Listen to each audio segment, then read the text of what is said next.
ISKA International Kickboxing is brought to you by Fairtex.com for authentic Muay Thai fighting gear. Black Belt Magazine, the world's premier martial arts publication. Whips, mouthpiece of champions.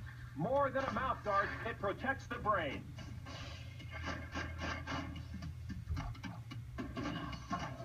The first 2 rounds of this scheduled 4-round super welterweight fight have to go to Braynor Martinez in the blue pants, I think, Mike, over bad Chet Distefano.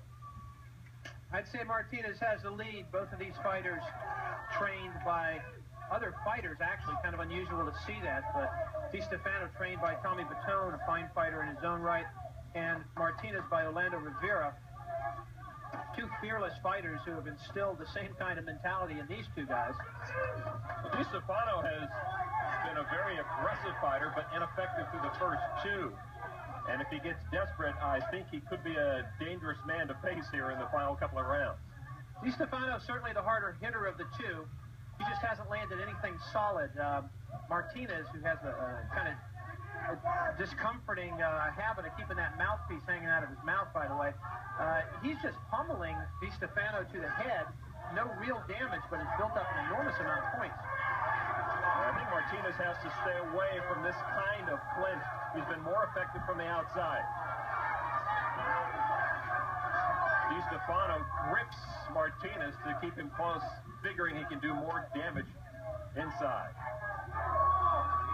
Distefano's been the better kicker in this bout, mixing up roundhouse kicks and spinning side kicks, scoring fairly well to the body. Right now, Distefano acting as though he might be tired, leaning on Martinez.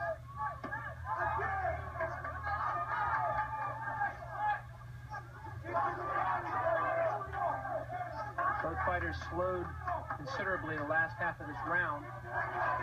Probably saving it up for round. And now Distefano with his best attack of the evening.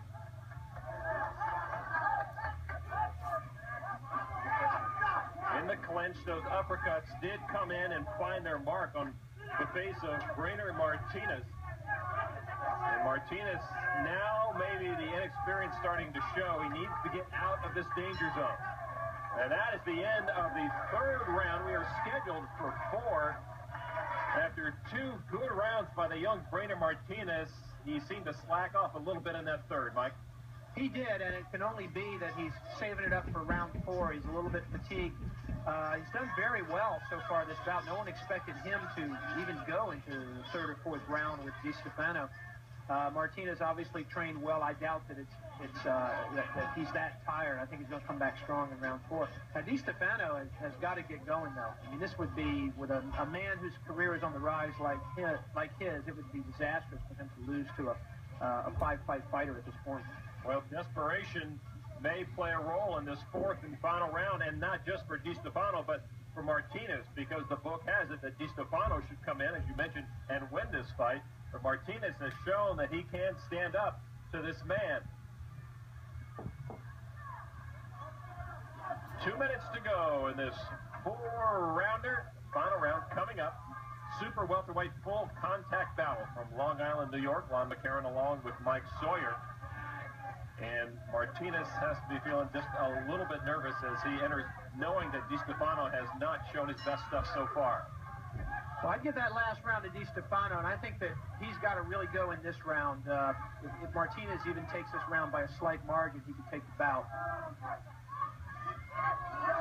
This is on a 10-point must scoring system, meaning the winner of each round gets 10 points, the loser gets 9.5 points or less.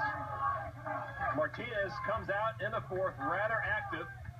He was most effective staying outside the range of Distefano in the first 2 rounds. He got inside with Distefano and lost that 3rd round, we feel, and now it looks like he's keeping his distance a little bit more here in the 4th. Martinez being warned for a knee. Being full contact rules, there are no knees or elbows, all kicks above the waist. And we do see a lot of fighters switching between styles as they go from fight to fight. And sometimes you get in the heat of the moment and you actually forget which technique you can and cannot throw. And Martinez found himself in trouble there throwing knees.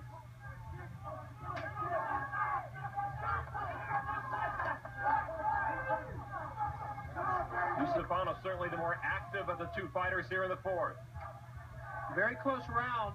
Martinez could take this round. Distefano more aggressive. He may get a half-a-point edge because of that, but I don't know if that'll be enough to take this fight. Distefano really has to show up good here in the fourth to take this battle. And now Distefano comes on. Final 30 seconds of the fight. Martinez looking limp from the action that has gone before.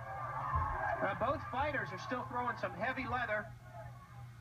Neither one seems to be that fatigued, both very active. Now Distefano with those uppercuts that have scored earlier. This is what he should have done the whole bout, is what he's doing right now. Final 5 seconds of the super middleweight full contact ISKA battle from Long Island, and that's it. Both fighters feeling that they have won this battle, and it is close, I think, Mike. This is going to be a close decision. It could go either way. Braynor Martinez looked very good early on. Was he able to hang on? Distefano closed out big in the fourth. Some good punches by Distefano. A great left hook. We have a unanimous decision. The A judge scores it 39-37. The B judge calls it 39.5 to 37.5. And the C judge calls it 39.5 to 37. All for the winner by unanimous decision. He came out of the red corner. Distefano.